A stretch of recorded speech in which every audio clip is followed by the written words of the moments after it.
Look at your property the way you look at it every single day. 1 acre, maybe a little more, mostly grass, a garden bed here, a shed there. Now let me show you something most people never realize.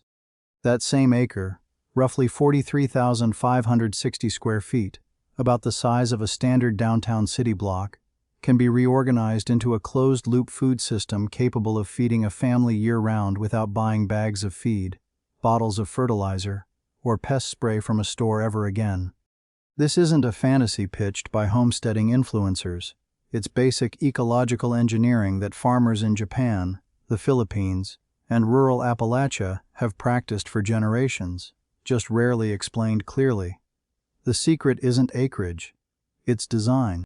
Specifically, it's choosing 11 animals that each solve a problem and produce a resource simultaneously. Nothing leaves the system. Everything cycles back in. This approach has a name among permaculture designers: stacked functions, where every element in the system does at least 3 jobs instead of 1. Stick with me through all 11 animals, because by the end you'll understand exactly how a single acre stops being a hobby and starts becoming genuine food security. Before chickens, before goats, before anything else, the real engine of this entire system is an insect most people have never heard of: the black soldier fly. Researchers at Texas A&M AgriLife have documented that black soldier fly larvae can consume nearly any organic waste, kitchen scraps, spoiled produce, manure, and convert it into a larval biomass containing roughly 40% crude protein and up to 30% fat. That makes them one of the most efficient waste-to-protein converters on the planet, and every other animal on this list benefits from what they produce. A simple 5-gallon bucket system with drainage holes, fed daily kitchen waste, can generate several pounds of live larvae weekly, feed that chickens, ducks, and quail devour eagerly. What's left behind, called frass, functions as a slow-release fertilizer loaded with chitin and nitrogen that measurably improves soil microbial activity, according to research published by North Carolina State University Extension. Now bring in the second piece: chickens, specifically a dual-purpose heritage breed like the Wyandotte or the Rhode Island Red. A healthy hen from either breed reliably lays around 200 to 280 eggs annually according to breed data from the Livestock Conservancy. 20 to 25 hens rotated across garden beds after harvest will scratch up pest larvae, till in old crop residue, and deposit nitrogen-rich manure that jumpstarts the next planting cycle. Add ducks to the mix, and specifically the Cocky Campbell, a breed developed in England in the early 1900s by Adele Campbell, known for laying up to 300 eggs per year, occasionally outproducing hens. Ducks bring something chickens can't: relentless slug and snail hunting without tearing up established garden beds the way chicken claws do. If your goal is maximum meat production from minimum space and feed, nothing on this list beats rabbits.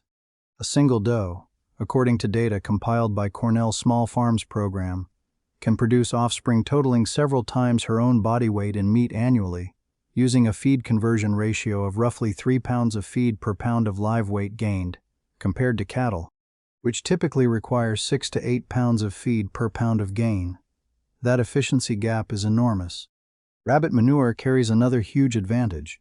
It's classified as a cold manure, meaning it can go directly onto garden beds without composting first, unlike chicken or horse manure, which will burn plant roots if applied fresh.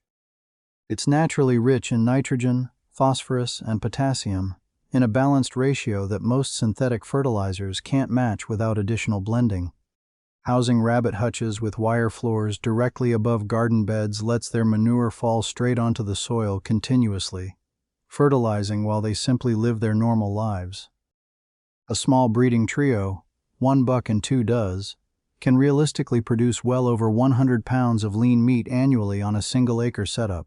Right alongside rabbits belongs the Coturnix quail, arguably the fastest cycling protein source in backyard agriculture. Coturnix hens begin laying at just 6 to 8 weeks old, faster than any standard poultry breed, and typically lay close to 1 egg daily. Their eggs, ounce for ounce, contain notably higher concentrations of vitamin B12 and iron compared to chicken eggs according to USDA nutrient database comparisons. Because they're so small, You can house roughly 6 quail in the same footprint required for a single standard hen, making them ideal where every square foot matters. Quail meat reaches harvest weight in just 6 to 8 weeks, the fastest complete protein cycle of any bird discussed here, and it commands premium prices at farmers markets and specialty restaurants. Dairy is where most one-acre plans fall apart, because standard dairy breeds like Nubians or Saanens need real pasture acreage and heavy grain supplementation. Nigerian dwarf goats solve this completely. Weighing only 60 to 75 pounds according to American Dairy Goat Association standards, they're compact enough for small properties, yet their milk regularly tests between 6% and 10% butterfat, substantially richer than standard dairy cow milk, which typically runs around 3.5% to 4%. That richness makes exceptional cheese, yogurt, and soap from just 2 or 3 does, enough to remove a family's dependence on store-bought dairy entirely. Nigerian dwarfs are natural browsers, preferring brush, brambles, and woody plants over grass, which means they actively clear land that would otherwise require brush cutters or herbicide.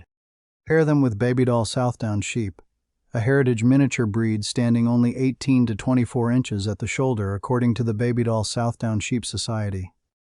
Their small stature lets them graze safely beneath fruit trees and grapevines without reaching high enough to damage low branches or ripening fruit, something no full-size sheep breed can do.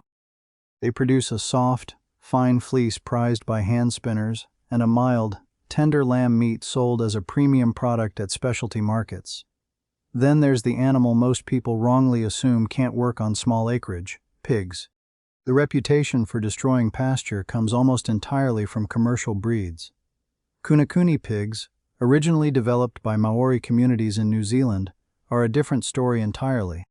Their shorter, upturned snouts make them grazers rather than aggressive rooters, so they thrive almost entirely on pasture and forage rather than heavy grain rations. 2 to 3 Kunakune pigs rotated across paddocks on a single acre can be managed sustainably without stripping the ground bare, producing rich, flavorful pork while their manure continues building soil fertility underneath them. No self-sufficient acre is complete without honeybees. A single healthy colony can house between 20,000 and 60,000 bees during peak summer season according to Penn State Extension data, and forager bees routinely travel up to 2 miles from the hive, pollinating everything within that radius. Research from the USDA has consistently shown that bee-pollinated crops produce substantially higher fruit set compared to crops relying on wind or incidental pollination alone. Beyond pollination, one productive hive can yield 40 to 60 pounds of honey annually, one of the highest value products a small producer can sell directly, alongside beeswax used in candles, salves, and wood polish. 2 hives placed thoughtfully on 1 acre provide full pollination coverage for the entire property while generating meaningful side income. Then there's the animal almost nobody considers seriously: geese. Geese are the most grass-dependent poultry species that exists, converting pasture directly into growth with almost no supplemental grain needed during grazing season, according to Iowa State University Extension livestock guides. Beyond their loud, territorial alarm calls that make them remarkably effective at detecting predators and strangers approaching the property, geese also produce large, rich eggs, seasonal meat that sells at a premium around holidays, and down feathers valued as natural insulation. Finally, close the loop underwater with fish, tilapia being the most common choice in warmer climates, or catfish and perch in cooler regions. Tilapia convert feed to body mass at a ratio of roughly 1.6 to 1 according to aquaculture research from Auburn University, one of the most feed-efficient animals in this entire system. A well-managed 1,000-gallon tank or small pond can realistically produce several hundred pounds of fish annually, and when combined with black soldier fly larvae and duckweed grown in nutrient-rich water from goat and rabbit manure runoff, the fish are fed almost entirely by waste streams the farm was already producing. Here's where the real power shows up, not in any single animal, but in the connections between all 11. The black soldier fly bin absorbs kitchen scraps and manure, producing larvae that feed chickens, ducks, quail, and fish, while its leftover frass fertilizes garden beds directly. Chickens and ducks rotate through those same beds, eating pests and depositing manure that feeds the soil and can be diluted to nourish duckweed for the fish tank. Rabbits sit above garden beds in wire-floored hutches, fertilizing continuously while producing the fastest meat return per pound of feed on the entire property. Goats and sheep browse brush and graze grass, building organic matter in the soil, while their manure enriches the water system that feeds fish and duckweed. Pigs finish out worn pasture rotations, tilling lightly and fertilizing before beds rest and reseed.